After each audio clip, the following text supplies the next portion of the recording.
Welcome to SOULutions, where men come out of the shadows to testify, giving tips in manhood, honor the codes of integrity, and give out real solutions for soul survival. Today, we have on the show a man whose voice can tranquil the waters in your shaken spirit, a man who navigates people towards their purpose, a man who always has the time for healing and love. He is an advocate for living your life to the maximum. He aids entrepreneurs in reducing stress levels and teaches how to maintain balance. Ladies and gentlemen, the consultant, the one and only Jean-Paul. Hello everyone. I am so delighted to be here. Thank you, Jean. How are you feeling today? I'm feeling good. It's a beautiful weather here in Paris, France. It's a nice day. Paris, France. I've only been there once. I got to come back again. Are you ready to get it started and drop these gems today? Oh, I am. Let's get it started. Let's go. What person did you meet or see that gave you the drive towards the man you are today? Who or what defined you? The biggest person who defined me, who I am today, is my mother. It's my mom. And as we grew up, I became bonded to her. When we have two parents, we love them both, but there's always one that is a little more influential on us. And in my case, it was my mother. What was some of the things your mother? I'm sorry, go ahead. Please continue. Yeah, it is through my mother that I learned in a weird way, in a weird direction, to recover what being a man is. We grew up in France. That was where I was born. She was the one catering to the house. She was the power lady at home. Like, one of the ways that we've described her is that she's the oak tree on which everyone leans on. She's a powerful woman. And she had that power to really, both discipline, give, and pay attention to. But she definitely is one of the primary influence of me becoming the man I am today. I think that's great. I think your mother's a great human being. And you said she had powers. At what point in your life did you see those powers inherited over to you? And when did you use them? That came, I think the biggest point was when I was 12 or 13 years old. Until then, I was a young kid, fussy and hell, loved, I ask things, I get it. If I don't, I complain, and I end up getting some of the things. But when I was 13, we were in Singapore, and I came home from school. And I came up, went through the door, expecting mom to receive me, open arm, big smile, ask me, "Hey, son, how was school today? What was that?"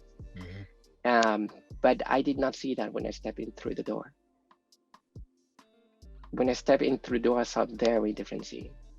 My mother was not there. She was sitting on a rocking chair, but it was not her, or at least it didn't seem to me. She was sitting in the rocking chair, head tilted to the ceiling, crying, unable to say anything. And I came up to her, I was shaking her up. "Hey, Mom, what's going on? What's happening?" And she could barely say anything. She could barely say anything. As I tried to shake her out of that, me in that moment, the thing that I wanted most at that point in time was her attention. But I could not give it. I could not get it. I felt powerless in that moment. And the aides in the house took me aside and took me away and told me that you need to leave your mom alone. She needs some time for herself. Your uncle has committed suicide. Her younger brother committed suicide. So over the next 2 weeks, I tried to jog her out of that state, but I couldn't. Like, every tools of the trade, making her laugh, making me stupid, like creating havoc so that she could punish me any way I could get to get her attention. But none of that worked. I really felt powerless. And that seeded that drive to understand what pain meant. Why did people have pain, and why do people suffer? Right. That threw me on track on the journey of what I'm doing today. of helping people connect to their soulful presence so they have the power to shape their world as a stepping stone for others to shape theirs. And that was basically the triggering experience for me to move forward, to find out who I really am. It didn't come right away, far from it, but that was the first step. You know, one thing I did recognize in my journey of talking to experienced men like yourself is that trauma creates heroes and it creates villains, but it's all about what you allow your spirit to take function, let take function over you. And I see that you took that trauma and you created an experience of people to not have to revel in any of that again. You're cutting it off before it gets to the wrong parts, and I commend you for that. Trauma can create heroes, and I think it created something out of you and the reason why you run your journey today, like you just said. Mm. I appreciate you sharing that, and I appreciate you taking on your mother's power to making sure that her legacy and everything still seeds in the world from her experiences. And that's what it's all about, right? It is what it's all about. Trauma definitely is, unlike what is shared a lot and spoken a lot. I come through the view of one of my mentors, Dr. Kim Jobs. And the way he shares this is this. We often consider disease and health as two opposites. You either have one or the other. When actually both of them are necessary and both of them are part of healthy functioning, because disease leads into health and health leads into disease. And when you realize that, it's a strange aspect that disease is actually a manifestation of health. Now, if disease is a manifestation of health, there's no reason to fear it, to avoid it, to suppress it, but it's more about understanding it. Understanding that these diseases, whether it is psychosomatic, whether it is physical, they are part of a process of transformation. What happens is a lot of us are not educated to understand the kind of balance it is. And so we'll fight it off, we push it away, we try to avoid it, we ignore it. I think you are experienced enough to know that anything that you resist will persist. The term dis-ease all in itself with disease, put your body at dis-ease. Yes, it is an imbalance and it is a cycle. And I do agree with that. It's the first time I've heard it in that way. And you're actually growing me with this statement. So I'm trying to take it in and really listen. I understand exactly what you're saying. And what are some of the ways that you have trained your mind to understand exactly what you just said in totality? That was a long journey. I submit that it took me easily since those 13 until my 30s to better appreciate and better understand that my disease is, for at least from in my experience from the psychosomatic side, is a question of expectations, unrealistic expectations, or even fantasies, decisions of belief that I've made before that were useful for me at one point in time, but then through time was not useful anymore. But I didn't go back to say, oh, I chose that at one point in time. It's not very useful anymore. Let's let it go a little bit. Right. Let me give you an example where that came really strongly for me. When I was 27. I think it was 27. So it's been 5 years that I've been single. I had a long 5-year relationship and then it stopped. It didn't really work out. And so we moved on.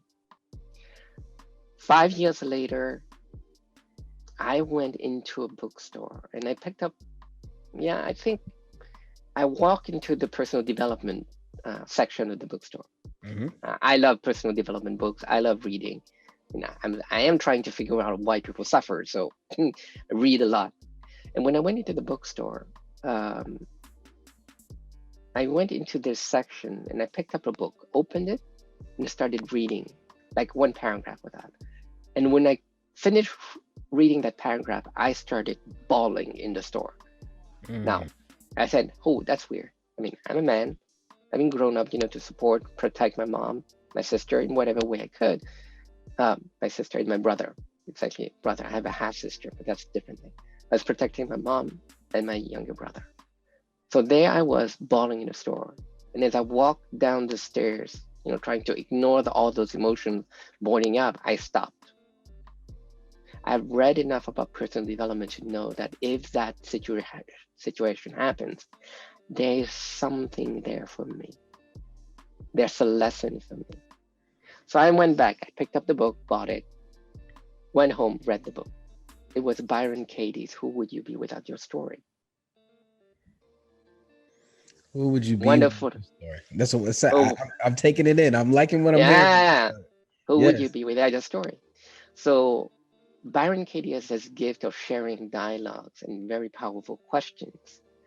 And I went home, I read the book, then I went online, I watched her do her process on people. And then I tried it on myself. I said, okay, I'm going to try that on. I've been single for a while. It would be nice to have someone. Right. And I dug up the limiting beliefs. And the limiting belief that came up is, you are not a human being if you're not with a woman. Now, think about it. You've been dating. You know how it happens. If you're too needy and you're too desperate, you push other women away.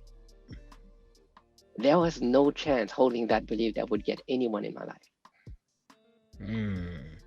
In that day, I came that up. And the first thing that came to me is that I got angry. I'm 27. It's been more than 20 years 15 years that I've been doing personal development. How the heck can I have such a limiting belief? And I didn't pull that out.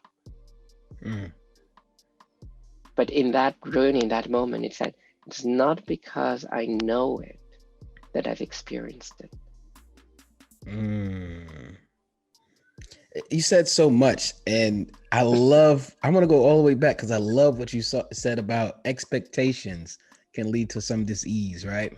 I love that. I really love that. It really opened up a rainbow in my mind of all the colors and all the ways that can happen. Somebody's expectations being the reason why they feel like failures. They're not realizing, they're not putting it against what they set out to do versus what's really happening in real time and how they can submerge into themselves into their failures.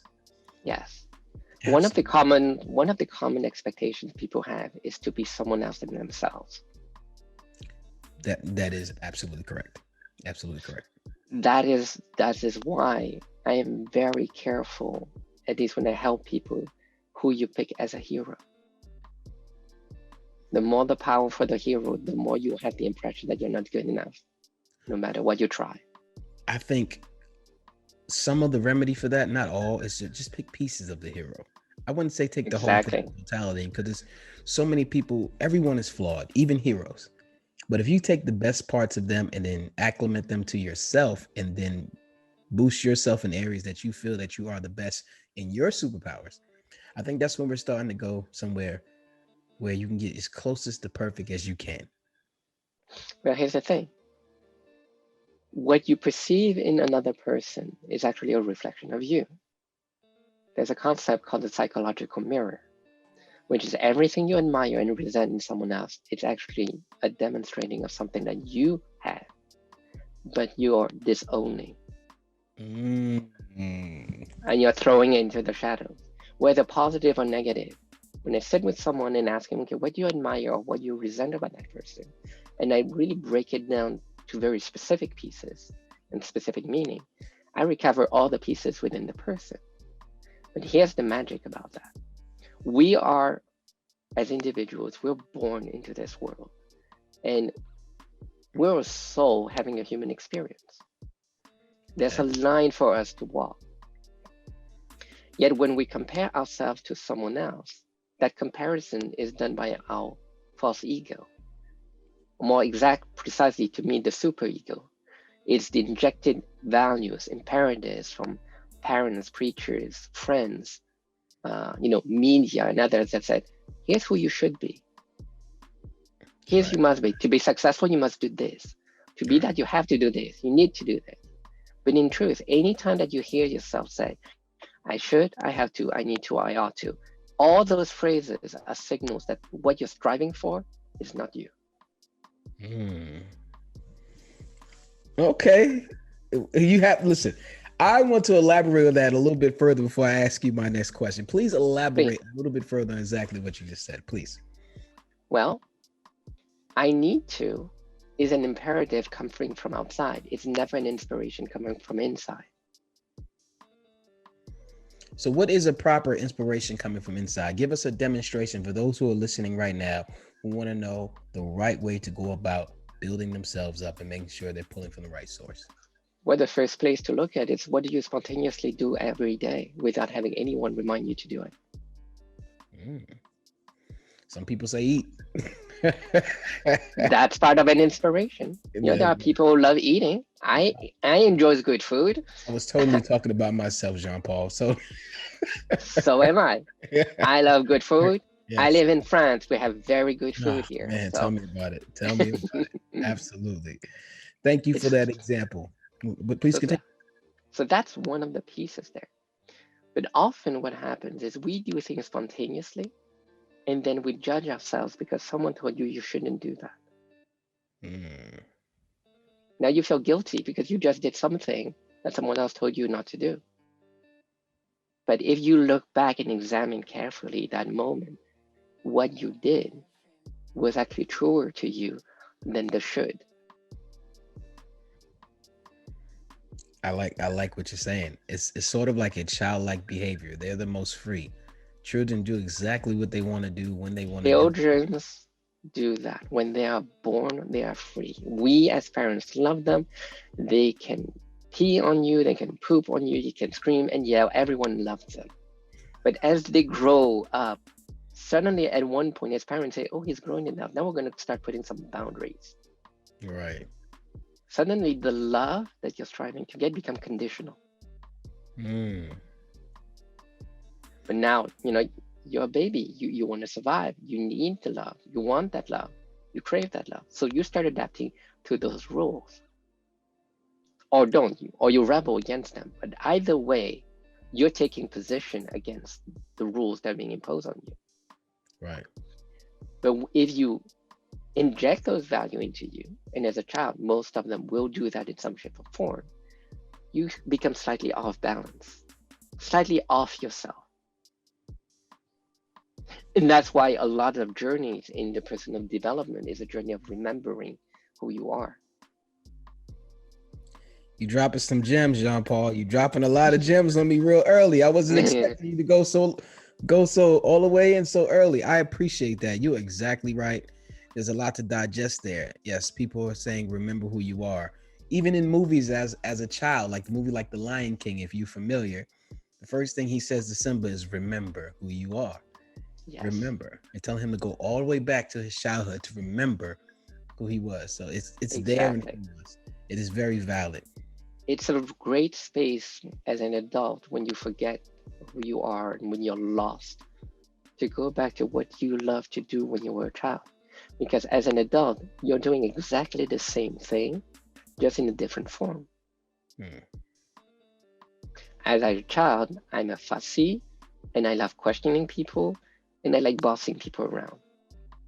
Well, when I'm facilitating people, I'm asking questions, and I'm driving the conversation. So I'm kind of bossy in that way. I'm doing the same thing, just in a more efficient way. And I agree with that 1000%. I always loved performing for people when I was a child. My mother would have little get-togethers. And right now, I'm still doing that. I'm performing for people. I'm talking. I'm entertaining. Exactly. I'm bringing about questions and answers. But I do have a question for you, sir. Do you have a vision board? I have a vision board. Absolutely. And on that vision board, it's right in front of me, right behind the camera. So I can see it every day. That's great. If I can ask you 2 goals on your vision board, one apex goal that you're currently chasing and one apex goal that you currently reached, what would it be? Well, the first goal that I wanted since I was a child was to figure out why people suffer. Mm.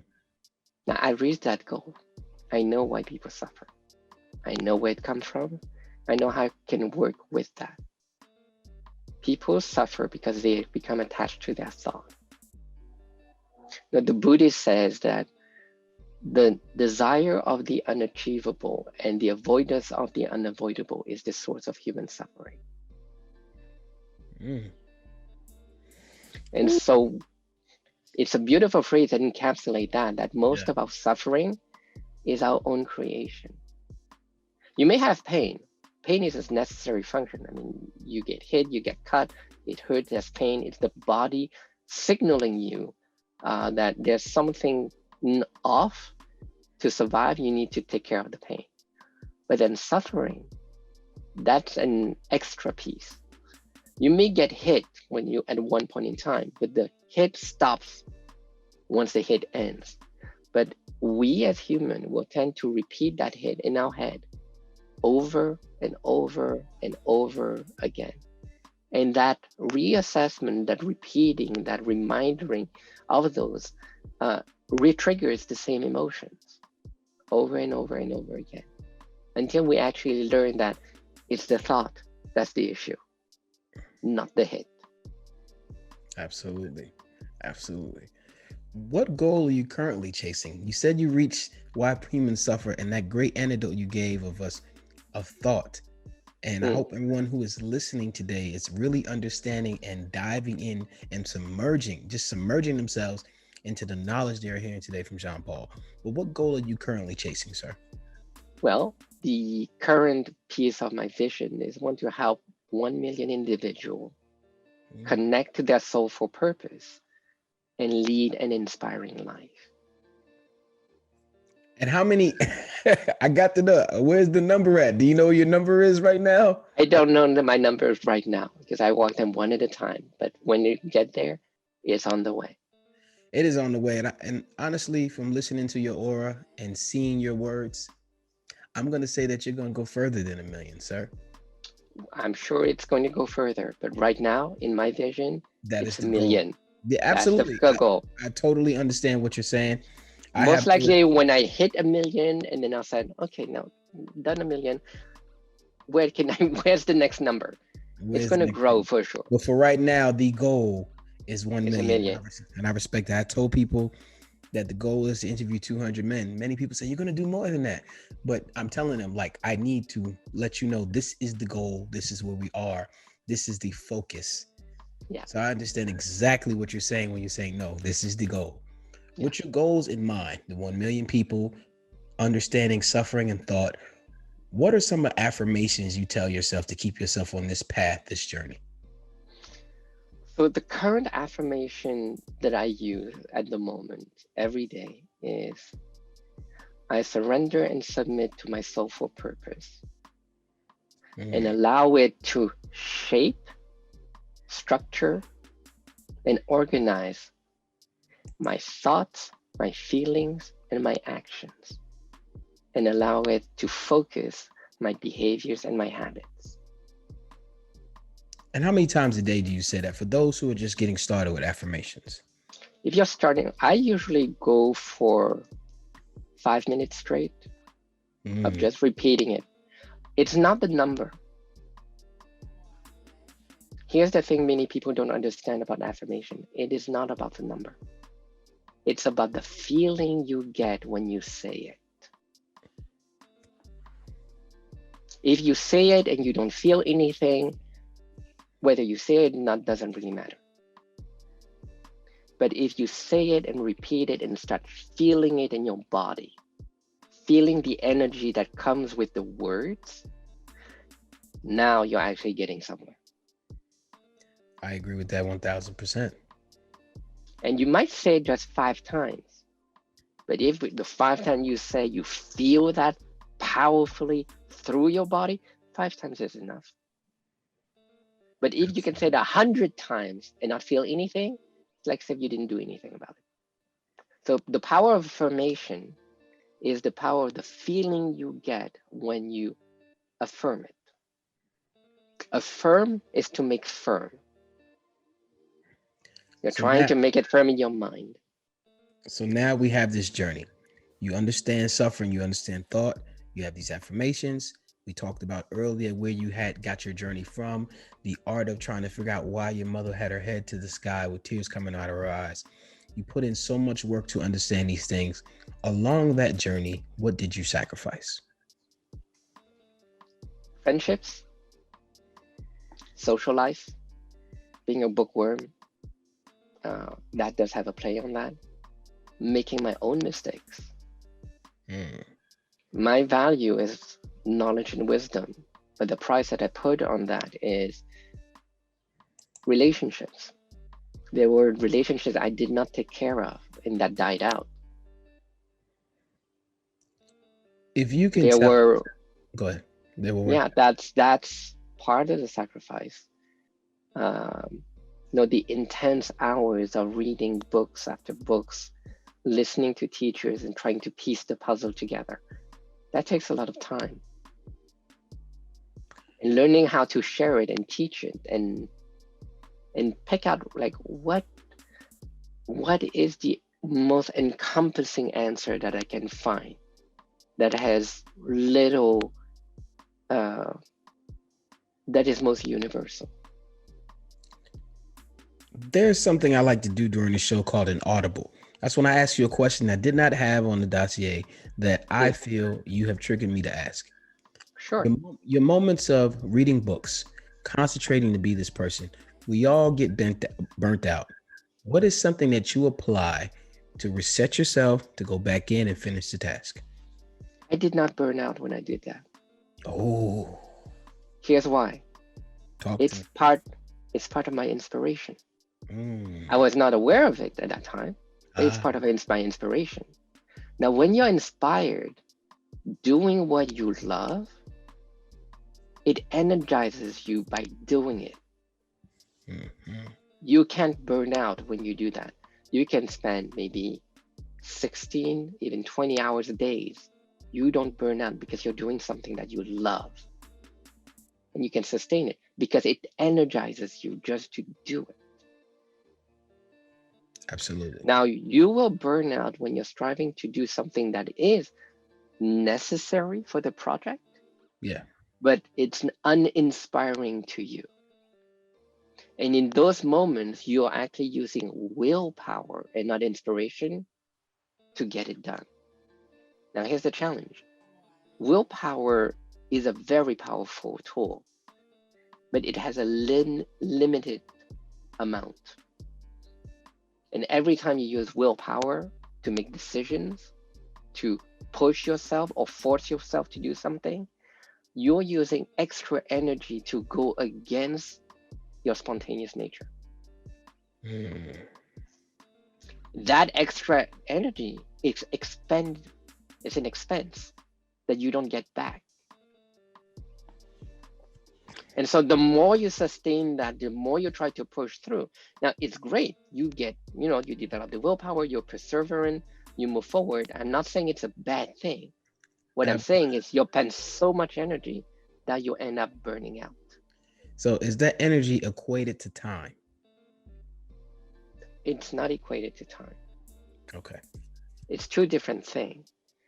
Energy, focus energy through time is work, is the effort, but it doesn't equate time. You can spend a lot of time and not use up any energy at all, beside the standard energy just to stay alive. Yeah. Couch potatoes are very good at that.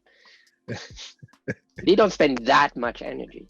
But actually what people don't know is couch potatoes are actually living according to what's most meaningful to them at that point in time. Here's the thing. Here's one weird way to say this. But 24/7, 7 days a week, you are always living and expressing your purpose. Always. But the judgment you have on yourself based on other people's rules will make you seem that you're not doing it. I hope people understand what he just said. That is very, very profound. I like We that. are all living on purpose at all times. You cannot stray from your purpose. Your mind can make you think that you're away from purpose, but you're always on purpose. Even working with people who seems to have very negative quote unquote habits, like smoking or drugs and others, when you really question them, smoking or drugs are actually a very strategic, concentrated approach to get all your needs met in a very short amount of time. It's actually a very ingenious way for the human being to get all their needs met. Now, once you realize that and you can uncover what those needs were being fulfilled and you recapture those, then you might be able to find a different way of doing that. But what happens is, if you're willing to uncover and take a look at what's happening underneath, not on the surface, underneath, deep inside the person, if you're doing it, it's because it brings you more advantages than drawbacks to your life. That's why you're doing it. That's the basic of the human being. And so as you work that through and really look at your life through those lenses, you might realize, oh, that's why I'm doing that. Now you have a choice. You know, there's the outcome that you want and the means to get there. In life, there are many ways to get exactly the same thing. You found one way. Maybe it's a fun moment to explore a different way of getting the same thing. I like everything you're saying, and I like all the actions you're telling us to go about it, to free your mind and actually find you and get out the stereotypes, get out to the things that the media has brought into your life, and find the inner version of you who felt free to roam in their light. But all of us have some type of flaws in us. All of us have some type of things that hold us up. So I ask you, on the fun side of things, what have you procrastinated on and why?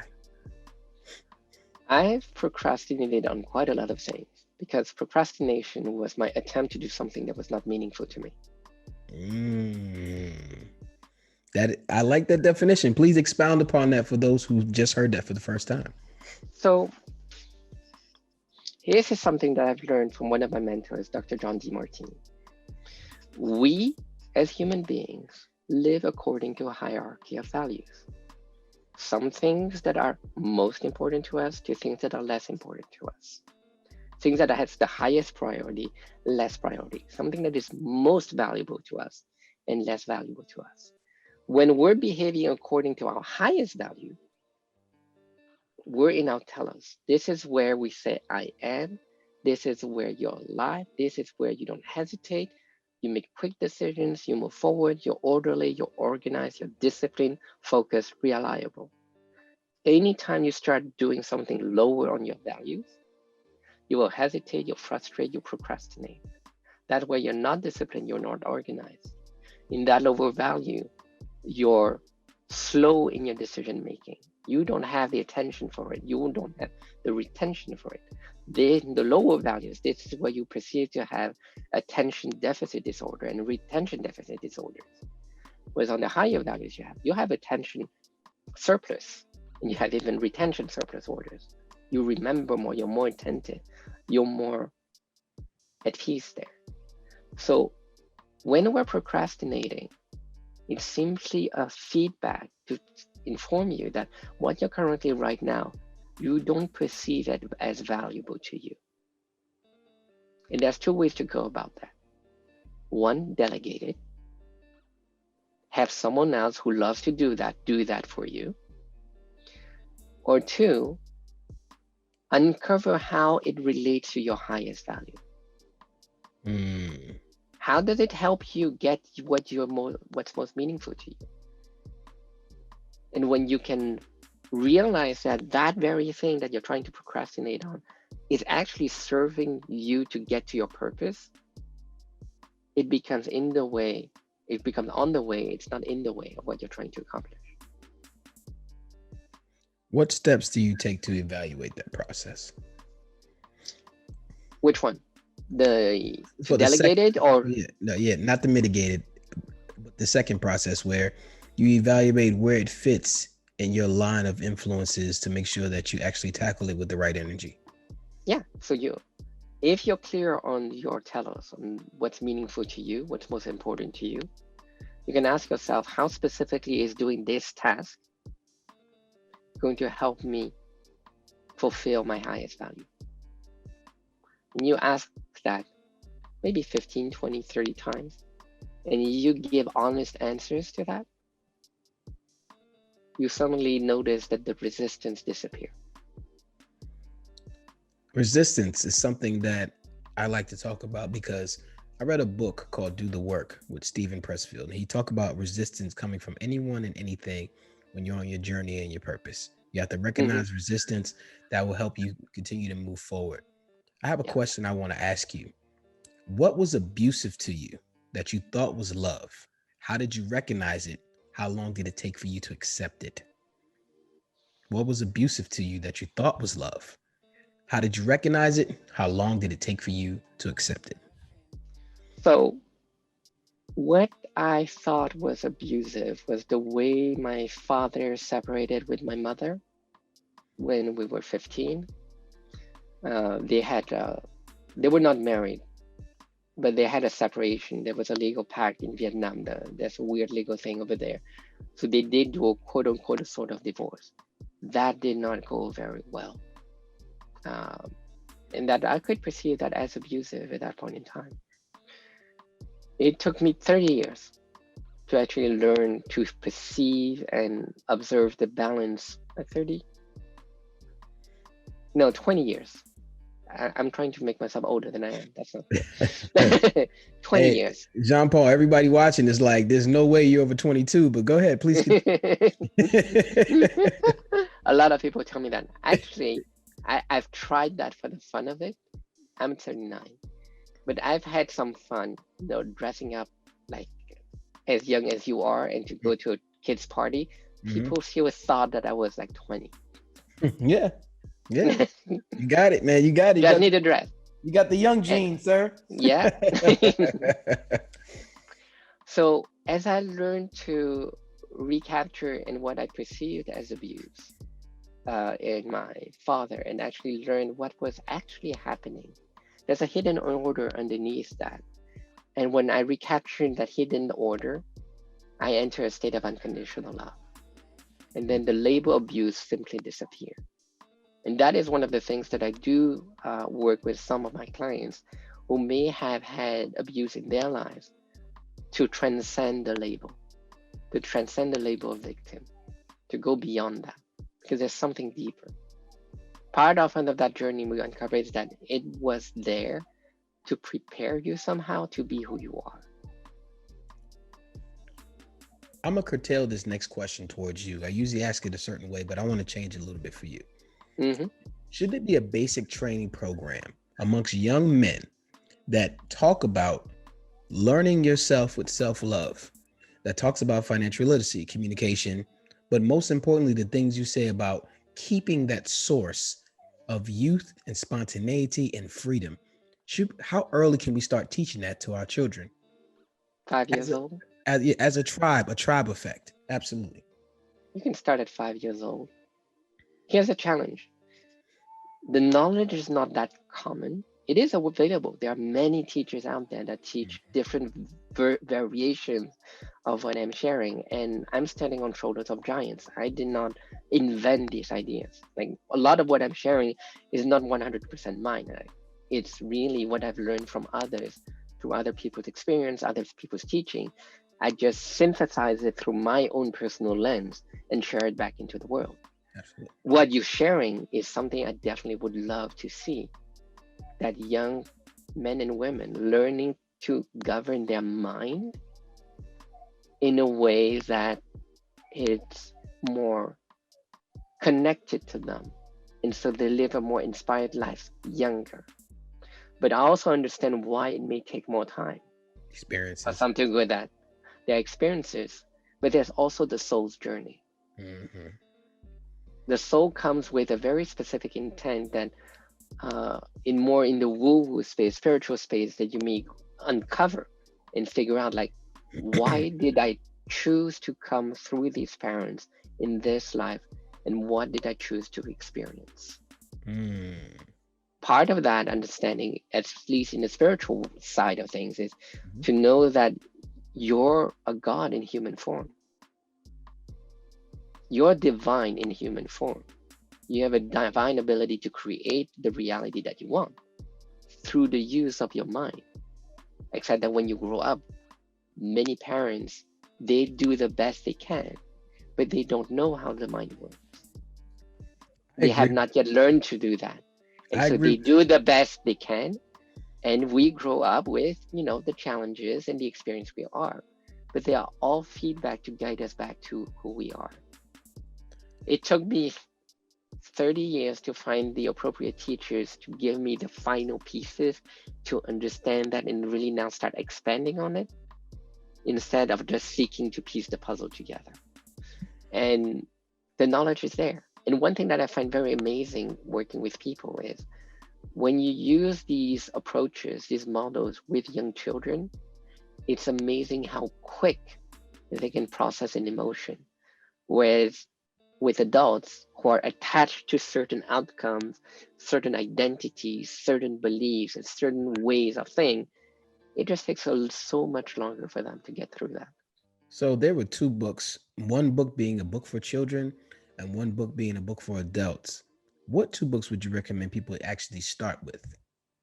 So for children, there's a collection of books by a man named Scott Cranfield, which is the Wise Bear series. It's distilling the wisdom of the ages in a way that children can learn and appreciate that as well from the get-go. That's one of them. I know Byron Katie has a series also for children about Tiger questioning his own thoughts. That's a beautiful one to share with children. Both of these I find beautiful. You can share it with your children. They really help them get a better glimpse of what life actually is and not get lost in the illusions of the one-sided world and knowing that there's a balance out there. Right. As an adult, what would be the book that I recommend? I think the one that encapsulate these concepts really well, I would say uh, John DeMartini's The Value Factor. John DeMartini's The Value Factor. I'm gonna have to write that down, sir. Yeah, Absolutely. that's a great book that teaches you to how your hierarchy of value works and how you can apply that through the 7 areas of your life. Do you plan on writing a book, sir, or have you written any books?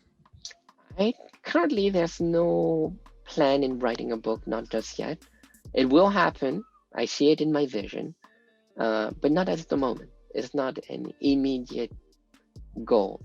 My goal at the moment is more working one-on-one and in groups to help people reconnect to that, become aware that they have a soul, really connect and feel their soul, then choose the way they would express that into the world, and then help them optimize that. So I do a lot more one-on-one coaching and facilitation at the moment. Everything you said to me has been phenomenal. I want to go back and tell you that what you said about our expectations dictating how we feel is monumental for me. It was a breakthrough for my consciousness, and it helped me on so many levels. And I want to tell you, thank you for sharing that ingenious doctrinations that you learned over the years. But now we're going to flip to the other side of the interview where we like to have a little bit more fun and not be so, you know, Yeah, all right. you get a little jovial. We can have some fun now. I want to know the top 3 things you like in a woman, you want in a woman. And the reason I asked this question is because there is a certain criteria that sometimes men lead out of the top 3. Now, it doesn't have to be in the top 3 because it's subjugated towards you. There's no wrong answer. I Mm-hmm. just want to talk about what your top 3 are and possibly see if you have what I think should be in everyone's top 3 in it. Top three aspects in the woman that I love. Funnily enough, one of the things that I love is a little more meat on the woman. I like to hold on something. I hear you now, Paul. All right I now. enjoy that. I like to hug a woman. Yeah. There's something there for me to hold. I love Yeah. that feeling, that encompassing feel. In America, you know what we call that in America? How do you call that? We call that cuffing season. Something to hold during the wintertime. That's wonderful. Great word saying that. Yeah. That's one of the things that I definitely love.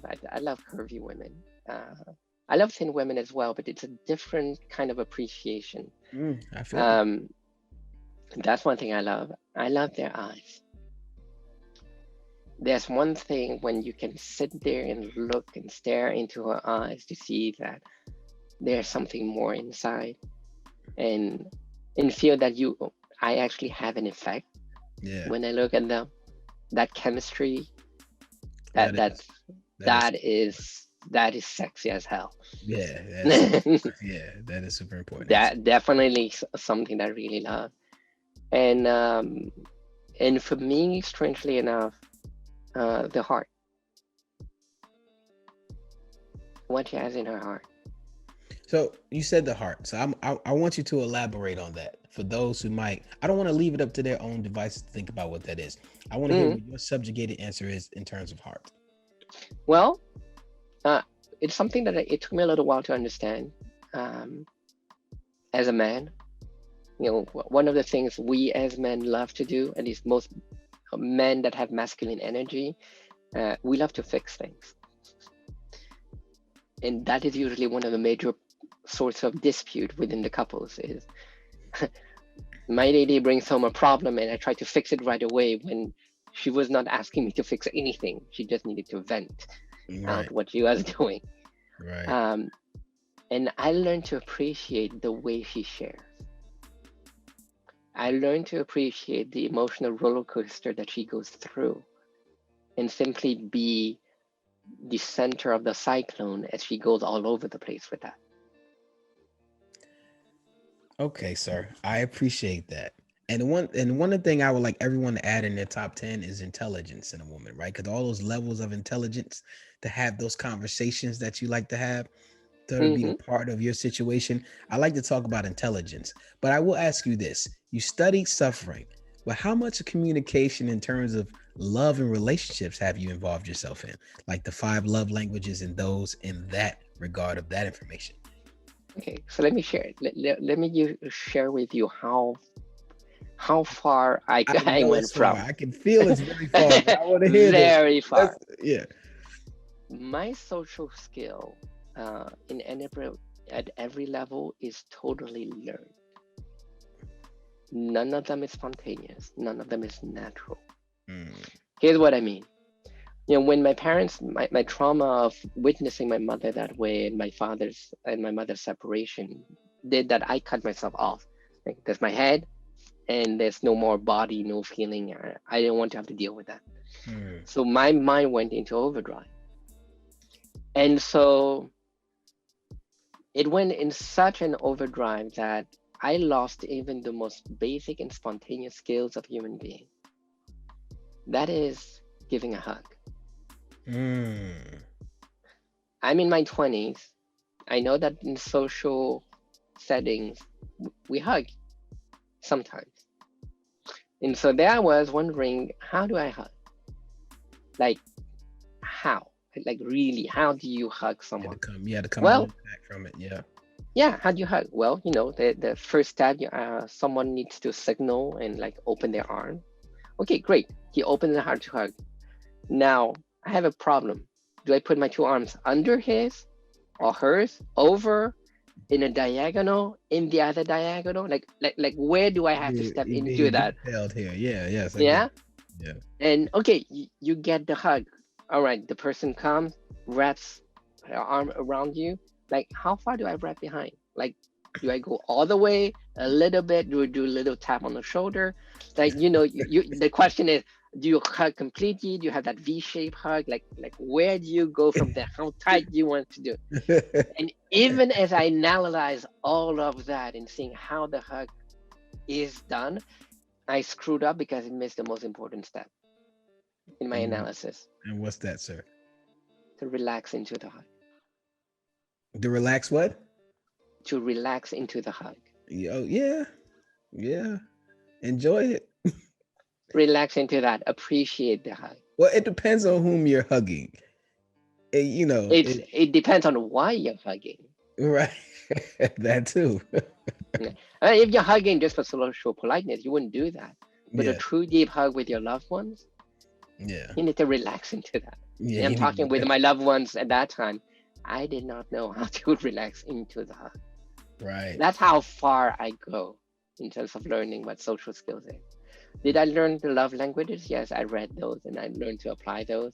And it's funny because there are times when I'm willing to listen to those languages, and there were times I was too tired to care. So the language doesn't match. I don't care. Screw that. I'm too tired. I'm too worn out. I'm not going to take the effort. It takes extra effort to do that. But that's Yes. part of the value of relationship as well, Yeah. is to take that extra mile. And when you find the woman you're willing to take that extra mile for, that's where you're setting your ground to a beautiful relationship. Absolutely. I agree with that. Which leads me to my next question, which is one of my favorite questions to ask men on this show. Mm, Now, once again, it's subjugated towards you. There's no wrong answer. But after you give your answer, I'd like you to expound upon it and tell me why. Are you ready okay, for the question? go ahead. As a husband, would you rather have a great woman or a great wife? Both. Explain. Both. Because whether you claim whatever you put behind, whatever I put behind the word woman, or whatever I put behind the word wife, it's an expectation. It might be more real as an expectation. It's still an expectation. Mm, But I don't want to fall in love and relate with my expectations, because that's just relating with myself. I'm trying to relate with another person, another individual. So the answer is, no matter how many labels you want to put on that, I want to relate to all of them, because I'm relating to a person. this expectations thing is really taking me back. That is strong for me. I really love the talk about putting expectations on relationships and people for yourself. And that is, it's a breakthrough for me. If anyone's listening, Mm, that is an amazing tool to have in your tool belt. We're going to continue on with the fun questions. Now, this is another yeah. fun question. Yeah, this is another fun question. Across cultures, I've realized certain things are not talked about for everyone in a detailed fashion. People are Hmm. not pedantic about this. Did you ever get a sex talk? Who or what gave you sex education? I don't have an issue talking about sex. I've spoken about it from a relatively young age. I think it was a little after, I think, started 15 or 16. But yeah, But I get but that. But because asking, because because I'm such a bookworm on that, oh, you read the books about it. Okay, you I educated st- yourself. I educated myself first, because I'm hearing a lot of people complaining about sex, and said, okay, well, I'm a bookworm, and I know there's wisdom in books. So Yeah. people talk about sex. Let's go figure that. Let's read, see what people already say about it, and then bring back and talk about experiences that people have. So I read about all these variation of sexuality, and realizing there's more than just hump, pump and dump. There's more to that. Like there's also the soulful version. There's the kink. So here's the thing that I don't know if you've seen that, but often when I go into sex talk, is there's something called a human sex map on the internet. Have you seen that one? I have not seen it. Let's dive into it. I've not seen the human sex map. So it's so you go on Google, search human sex map. It's a map of people's sexual fantasies and fetishes, and it's an island drawn out with different pieces around there, and you can go onto that and have a look, and you start pinpointing, oh, I've done this, I've done that, I've tried this, I've done that, and at the end you said, oh, seems like I've only explored a very tiny part of human sexuality. Like there's all these other pieces of the map that you can enjoy, that you don't look into, have not explored. And it's a very interesting tool to share and talk about that. Increased communication about sex is always welcome in my community. And but but I want to talk to you about why do you think parents, not all parents, just few, for what I've seen is few, maybe half, shy away from having sex talks with their children Good question. My experience, a lot of them, is because there's a certain prude or privacy in terms of what sex is, because it's perceived as very personal and everyone needs to discover it by themselves. A lot of parents will do that. They'll teach the basic of the sexual reproduction of it, but they are not going to talk about the emotional or the more soulful part of sexuality. One, because they have not yet experienced it. If you have not experienced it, it's very hard for you to talk about it. Two, it is an uncomfortable topic in the beginning. Why? It's the most natural thing in the world. It may be, but here's the thing. A lot of children don't want to hear how their parents have sex. You are so right about that. Yeah. Friend to the show, Dr. Patton, he said he had a sex talk with his daughter. He brought her downstairs. He had a condom and he had a banana. He then placed the condom on the banana and he tried to talk to her about sex. And you know, she looked at him and said, "Dad, I was going to take that banana to school today."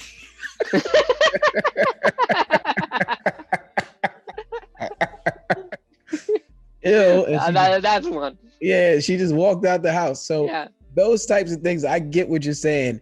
But they say a lot of people say it starts with actual respect of the woman first, from the man's point of view, just respect of women, and then you go and have gradual conversations from there. Well, that's basically a good piece of any type of communication, because sex is also communication between two people. Right. And here's the thing: there's a person at the other end of the communication. Yes. 1,000. There's another human being at the other end of the communication. When we're younger, as is often as men, we tend to be much more self-centered. And a lot of women as well are self-centered in the beginning.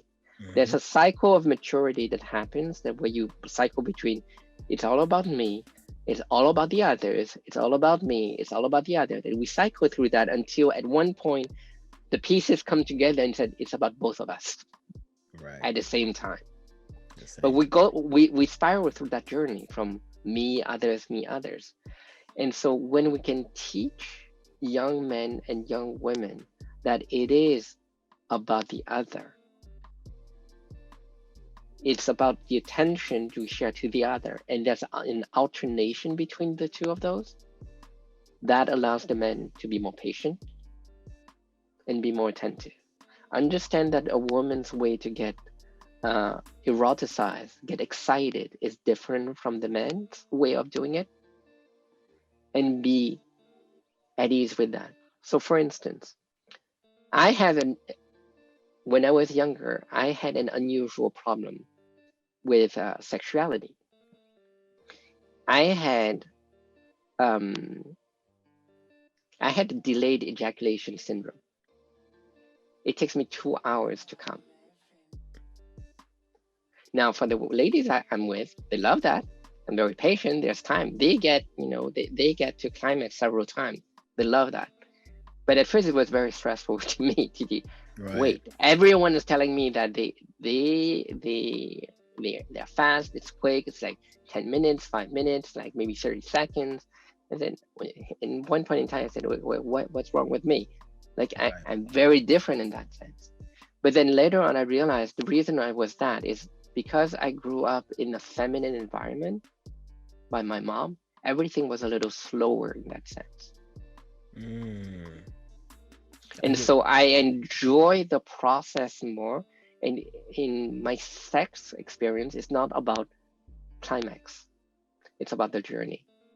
There's a lot to experience by simply touching the woman's skin and appreciating that, whether it's the feel, the texture, and even remembering through time what the texture is. So, with my girl, I know that I can actually feel on her skin when she's ovulating. The skin texture is different. But that's because of the attentiveness of those little moments of, going along the line of the body and feeling that and enjoying the journey of sexuality. And at the end, there's a climax at one point. And at the end, there's a climax. And with my girl, it's almost like the inverse in terms of relationship is that's a lot of fun with when we converse, is that she wants us to do it quicker. She would love like the 20-minute 30-minute sex, and I tend to be longer than that. So there's a lot of fun as we enjoy that. It's like almost a reverse relationship in terms of masculine and feminine energy in our couple. So that's a lot of fun. Absolutely. I can tell you right now, there's many men who envy you right now that's listening to this podcast. And there's many women who are saying, ooh, I wish my man had that type of problems in his life. But I appreciate you opening up and being very direct and open. And I ask these questions just to draw thought so we can converse amongst men and really have this dialogue where we can actually grow and understand that we need to have these conversations earlier, that it's okay for us to read books about information and go extract this information and apply it to our lives. I came up with something called operating at 100%. And what I mean by that is I took 5 categories and put them in a 20% each out of 100. Purpose, health, confidence, money, and knowledge. Again, that's purpose, health, confidence, money, and knowledge. Purpose meaning you're working your purpose every day, doing the things that you're called to do. Health meaning you're working out, eating right, meditating, praying. Confidence, you're doing it without any fear or any insecurities. Money, saved a little money, invest a little money, paid some bills. And knowledge, you took in some new information. So, Mr. Jean-Paul, I ask you, within the last 24 hours, how much of 100% have you been operating out of? That is purpose, health, confidence, money, and knowledge, all equal to 20% each, adding up to 100%. Okay, say them one by one. Purpose. So did it yesterday. I had several clients where I helped them connect to their soulful purpose. So that's done. Health. Health. I drink lime juice with cayenne pepper in the morning every day and in the evening, and drink 2 liters of water just to cleanse my body every day. So that's part of my health practices. Yeah, what else? I do some stretching every day as well. So I've stretched as well. I absolutely gonna start drinking cayenne pepper with lime juice. I'm actually gonna do that. I usually do it in my tea, but I enjoy it. It's very good, and I do that as well. Confidence. Yeah. Confidence. I'm confident when I'm helping people. So that's my highest purpose. That's my telos. So when I'm in that space, I'm 100% confident. Money. Saved, invested, pay the bill. What did I do? Well, I signed up new contracts, so that's more income to me. So that's good. And knowledge. I know you read something or took in some new information. Yes, I take on the information every single day. I don't miss that. Yesterday, it was about, there's a particular piece of quantum physics that I'm paying attention to at the moment, the evolution of those pieces. So it's the conversation about quantum teleportation that I'm reading up about. How those particles split out, get transported to one point to another. I believe, and I know this is off topic, but I believe you already have accomplished that goal in modern day science. I believe we've accomplished many things that's not privy to the public, but I believe we finally made it with those calculations. Yeah, I know that the science research has demonstrated that we've teleported quantum pieces already. Now, the fantasy is to be able to do that in a Star Trek way when you can teleport an entire person. Yeah. That's where we're going. Maybe or maybe not. I don't know, but probably someone will research that for sure. Or if you're familiar with a movie like Spaceballs, you can teleport people and their bodies be backwards. I don't know if you ever seen that would be a lot of fun to watch. Thank you, sir. You are now part of the Silhouette Boys Club. It is people like you who move in the shadows to help people like me shine. Now, before you go, we love to get referrals for the show. Is there any other man you'd like to invite on the show to answer these questions and drop these gems? Well, I invited you to meet Matt Storms. If you can get him on the show, he's a very likely candidate. Absolutely. I will be talking to him. I have been talking to him, and we will have him on the show. Jean-Paul, is there anything you'd like to tell our viewers today, where they can reach you, where they can connect with you? Maybe they can be part of your first 1 million. Please let us know. So I have a website that is currently being built. So it's going to be up soon at phamconsultingint.com. So Pham, P-H-A-M, consulting, and int for international.com, INT. and you'll be able to reach me there. At the moment, the quickest way to access is Instagram. I have my Instagram handle at Pham Consulting. You can reach me there. And here's the piece that I want to share with everyone as a lasting message. If you think you're broken, don't, because you're not. You are not broken. You don't need to be fixed. You're living a process of transformation. So I invite you just simply to seek the help to find the knowledge and the people that can help you facilitate that transformation, to be fully who you are and express who you are and your gift into the world, whether it is in your profession, whether it is a beautiful business you want to build, or a wonderful charity that you want to create. Absolutely. Thank you, Jean-Paul. I want to thank you for coming on the show today. Thank you for sharing your time with me, your thoughts, your intuitions, your documentaries, your experience. You have grown me in many ways through this interview. I know it is very purposeful that I heard you speak today. And I know that many people that listen to this interview in the future and everyone within that first 1 million, it is going to be a blessing and an honor to have a piece of your light shine upon them to make them go greater than what they are. Thank you. Thank you for sharing your light into the world. I look forward to chatting with you soon. Absolutely. For those of you listening, you can reach me at soulutionsformen@gmail.com to be a guest on the show. Also at Sheem1 for all platforms. Let's continue this conversation on Instagram, Facebook, Twitter, and Clubhouse, or in the street if you see me. Before we go, we end with a quote from Dr. Miles Monroe. True success is not measured by how much you have done or accomplished. It's not compared to what others have done or accomplished. True success is what you have done compared to what you could have done. In other words, living to the maximum is competing with yourself. It's living up to your own standards and capabilities. Success is satisfying your own personal passion and purpose in pursuit of personal excellence. So, question of the day, question of your life, are you maximizing your life? Ladies and gentlemen, this has been SOULutions. Thank you, Jean-Paul. Thank you.